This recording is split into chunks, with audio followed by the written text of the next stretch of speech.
waxoon naa ko sànq gan gi nag Ngouda Mboup la nekk constitutionnaliste xamee lool ci charte réew mi gannaaw ba mu la delloo nuyu rek laatu ñu jàll ci yeneen ponk yi dégg nga léegi kàddu gi nga xamante ni tukkee na ci Mayoro Faye fële ca diwaanu ndax doore ko rek ak parti démocratique bu Sénégal ak coow li nga xamante ni am na tabb yi nga xamante ni gis nañu ko jamono ji ci parti démocratique bu Sénégal ñi ngi wax ni jaarul ci yoon ndax lépp bu ñu xoolee dañoo jalgati lu baree bari yow nga nekk ab constitutionnaliste nan nga jàngatee tey ji nomination yi xew ci parti démocratique bu Sénégal. waaw maa ngi lay gërëm Fatou Kiné di la sargal di kontaan ci invitation bi am na solo parce que boo xoolee lu mel ni PDS tey jii nii li ko dal man maa ngi koy wax day dem sax ci parti socialiste boo xoolee même problème structurel yi la ñu am c'est que ay parti yoo xamante ne dañu ay parti yu mag yoo xam dañu am jaar-jaar am histoire léegi nag ku bëgg a xam li xew il faut nga dellu ci seen i texte seen i charte maanaam ni ñu ko tënkee seen i charte nag bu ñu koy tënk dafa fekkoon ni dafa lié histoire u Sénégal ku mel ni parti socialiste boo gisee tey charte am nu mu tënkoo da ngay xool ni secrétaire national bi secrétaire général bi moom mooy buum bi moom moo war a def lépp parce que bañ koy def parti unique la woon moo tax tey jii nii boo jëlee bu mel ni parti socialiste mu commencé ci moom da ngay xool ni Ousmane Tanor Dieng yàlla na ko yàlla yërëm yàlla na suuf sedd ci kawam ci ñi nga xam ne ñooy ay adjoint kenn mënu ko ci remplacer ci texte yi li texte yi wax parce que amul hiérarchie entre ñoom donc concertation rek la ñu mën a def pour ne diw yaa koy remplacer même su fekkee yow yaay le second yaa topp ci moom loolu aussi daa dal PDS parce que boo xoolee PDS seen i texte boo xool ñu bëri sax du ñu gis texte yi man il m'a fallu bërki démb ma dem ba laaj kenn ne ko abal leen ma seen i texte ma xool comme ñun dañ koy càmbat di ko xool boo xoolee da ngay gis ni aussi texte bi lu ci bari changé wu ci kii di secrétaire général national di maître Abdoulaye Wade nekk fi boo xoolee presque cër yëpp dañ ko koo jox léegi cër yooyu bu ñu ko joxee maanaam loolu lu ñu tënk la ci texte yi. lu ñu tënk la ci texte yi kii nga xamante ne même mooy coordonnateur gi nga xamante ne nii moom mooy par exemple secrétaire général adjoint même moo koy tabb doo xoolee d'ailleurs moo tabboon Omar Sarr kenn contesté wu ko parce que texte yi ñoo ko jox yooyu prérogative donc ba nga xamante ni dañ ko ni ñi ngay tabb même ñi nga xamante ni ñi ay assistant lañu maanaam dañ koy jàppale rek waaye moom moo yor kaddu gi dañ bañ ba parti bi buy wax sax dañ ni secrétaire général national mooy wax kuy wax aussi ci kàddoom ngay wax kon donc cër boobu ñu ko cërale par parallélisme des formes moo tax ci la noonu moom la monsieur Faye di wax te wax na dëgg parce que noonu la nommé ñeneen ñi noonu la nommé tey ñu ci des moo tax boo xoolee dama naan le ver est dans les textes ñoom il faut ñu xoolaat seen i textes jéem ko réformer. mais dama dégg ci say kàddu nga wax il faut concertation maanaam waxtaan te waxtaan fu mu am rek faaw déggoo am pour lenn mën a am. mais est-ce que waxtaan yooyu réellement jar na sax comme ni nga ko waxee booy xool est-ce que jar na sax ñuy waxtaan bu fekkente ne moom mooy buum yi. bu ñu waxtaan loolu la parce que su ci d'accordul du mën a antu lenn rek la ñu mën a dem ci yoon parce que boo xoolee charte Sénégal même ni muy tëddee parti politique ñoom ñëpp même dañ koy jooytu ci kanamu yoon waaye bu ñu koy jooytu dañu naan kii warul nekk secrétaire général waaye kii warta nekk secrétaire général waaye amul benn décision de justice bu mën a ñëw bu waxagum ci structure parti yi ni ñuy doxee ci biir démocratie parti loolu nag il faut tey ñu dem ci kanamu yoon juge bi wax ko parce que boo xoolee dafa am lu ñu tuddee COCC muy le code des obligations civiles et commerciales mu tënk association yi boole ci parti politique mais parti politique moom dañ ko jox gëdd bu ëpp yeneen association yi bon amul hiérarchie certes mais li la koy wan mooy moom ca constitution ba lañ ko def. est-ce que code boobu amul pexe kon ci mbir mi ak li xew noonu code boobu nga wax noonu lan moo ci maanaam taxawaay. am na solo mais mënut a jéggi li ñu tënk ci texte yi parce que code bi moom daf fi nekk pour que képp kuy wut association nga doxal ko ci charte réewu Sénégal mais yow booy defar sa association am nga droit ni man nii laa bëgg a fonctionner ñoom PDS ñoom nee nañu nii la ñu bëgg a fonctionner d'ailleurs même soo demee ci article 25 bi dafa naan képp koo xamante ni tu n'es pas discipliné mën nañ la dóor ay daan ci sa kaw te waxuñu luy discipline donc te su boobaa noonu bu ñu woowee instance yi da ngay xam ni ku mel ni tey par exemple li nga gis nii ku mel ni Mayoro Faye mi ngi koy def parce que ñoom pourtant ils sont très bien organisés parce que boo lire texte bi ci cellule la commencé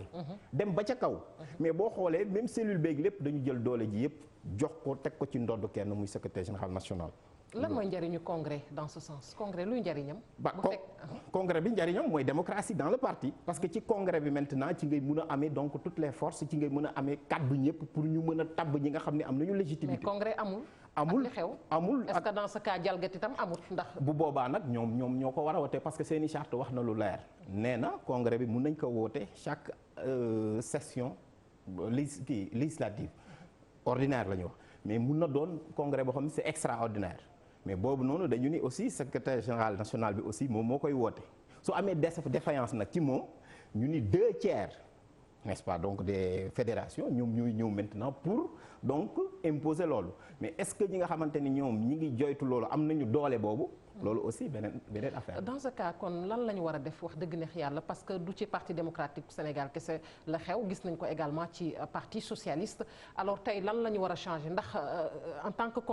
constitutionnaliste est-ce que dañu war a maanaam xoolaat charte yi nga xamante ni ñoom ñoo tënk parti politique yi voilà. Effectivement d'ailleurs même ñun def nañ ko dans une contribution bu ñuy wax les contributions citoyennes avec la société civile récemment pour ñu wax ni nañu dem parce que constitution bi ci référendum bu 20 mars 2016 day wax modernisation des partis politiques nit ñi dañ koy fàtte kon même peuple sénégalais loolu d'accord na ci parti politique yi il faut ñu moderniser leen ku mel ni parti socialiste mënul a doxee ni mu daan doxee 1960 ku mel ni PDS mënul doxee ni muy doxee 1974 te loolu dafa am solo parce que boo xoolee parti politique yi nii ñun dañu koy soofantal ni ñuy doxee nii mais tant que dalul parti bi nekk ci nguur gi du ñu xam n'est-ce pas jafe-jafe bi mu mën a indi ci doxinu réew mi te parti yoo xamante ne la kenn waru leen a seetaan ñuy suuxat parce que dañuy bokk ci li démocratie Sénégal bañ nañ ko ba article 4 bu constitution day wax ne ñoom dañuy concourir à l'expression du suffrage mais daf leen a gën a dooleel 2016 ni leen même da ngeen di participer à l'animation de la vie politique mais da ngeen di yar citoyens yi di leen tàggat loolu am na solo ba nga xamante ni modernisation boobu mënuñu ko jéggi bu ñu ko jéggee rek day doon loo xamante ni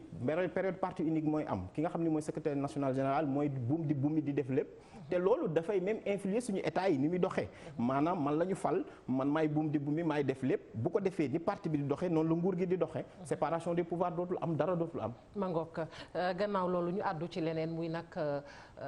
président Macky Sall ak kàddu yi nga xamante ni tukkee na ci moom jëm rek ci mbirum Khalifa Sall wax na ko ci wàllu grâce bi boobu ba nag nit ñi doon ko xaar askan wi di ko xaar xalifistir na ko noonu mu ne moom loolu lu mën a ne la ci kaw mu heure bu ko bu sentir ne war na koo mën a def rek dina ko def te déggoon nañu ci njalbeen lu ci mel ni dialogue national bi bu ñu koy lancé moom dafa doon wax ni grâce boobu mën naa ne ci kaw voie de recours yëpp ñu épuisé ko tey bu ñu xoolee voie de recours yëpp épuisé nañ ko kon nan lañ mën a jàngatee kàddu yi tukkee ci président Sall. waaw man loolu dama ciy xaw a am tuuti jaaxle. parce que man dama jàpp ni président de la république dafa am ay prérogatives yoo xam ni constitution daf ko may mais daf ni ko soo koy jëfandikoo aussi dafa am noo koy jëfandikoo même soo ciy wax daa am noo ciy waxee lu mel ni grâce dafa mel ni bokkul ak amnistie mais ñoom ñaar lañ leen boole tudde leen ay institution de clémence maanaam pour jéggal nit wala nit koo xamante ni mën nañ koo bàyyi parce que xam nañ ni kat am na loo xamante ni tax na ba ñu war ko mën a bàyyi waaye loolu nag bu dee grâce dañ ko cëralee président de la république ne ko yow la ñu may nga gracier citoyen yëpp man sax damay dégg président wax na ko keroog am ñeneen ñu ne moo ko wax man gisum dégg mu wax loolu mu ni ñu ni de Khalifa Sall dafa war a bind mais man damay wax ni constitutionnellement grâce mën nga bañ a bind ñu may la ko parce que pouvoir discrétionnaire au président de la république la dafa am solo l'essentiel mooy il faut mu am épuisement des voies de recours et des voies de droit même te bu bekkee kaw Khalifa Sall jeex na donc tey jii nii président de la république su demee day wax ay désir sentiment loolu day fausser le jeu démocratique te loolu day indi culture monarchique état grâce waroo ko joxe par désir da nga ko war a jox par intime conviction maanaam ki may jox grâce dama jàpp ni yelloo na ko ma jox ko te su ma ko koy jox aussi du parce que tout simplement dama koy déshumaniser mais su waxee loolu noonu moo tax tey soo xoolee dafay indi beneen problème maanaam li ñu doon wax ci parti socialiste maa ngi koy waxaat dafa dab Benno Bokk Yaakaar gis nga parti politique yi tey génnu Khalifa Sall dana difficile trop pour la coalition Benno Bokk Yaakaar ndax la parce que tout simplement en réalité le PS est orphelin et donc tey jii nii Khalifa Sall donc tey parce que parti socialiste ku koy jiite il faut nga am jaar-jaar te ñi fi nekk tey jii nii du ñu dañ leen a xeeb mais ku ci taxaw Khalifa Babacar Sall tamit am na jaar-jaar te waxoon nañ ni tey jii nii ay volonté Ousmane Tanor Dieng moo doon ñu retrouver wu et donc retrouvailles su amee Khalifa Ababacar Sall bu récupérer le parti socialiste soo xoolee structurellement même boo ko xoolee Sénégal am na nu mu doon demee parti socialiste mënoon na revenir au pouvoir en 2019 te donc loolu aussi président Macky Sall je pense que moom ci loolu la nekk mais man damay jàpp ni loolu du lu. kon logiquement tey war nañ ko mën a gracier logiquement. mais non seulement logiquement constitutionnellement légalement. Khalifa Ababacar Sall mën nañ ko gracier président su ko bëggee tey fi ñuy toog nii mën na xaatim grâce bi moom la ko constitution jox. donc leneen lu mu wax mën na fausser le jeu démocratique waroo gracier nit di wax ni dama koy def par désir wala dara wala quelque chose loolu moom état de droit ak démocratie da ko dàq. très rapidement benn laaj rek laata ñuy tàggatoo bu mujj muy parti de gauche yi ak jafe-jafe yi ñu am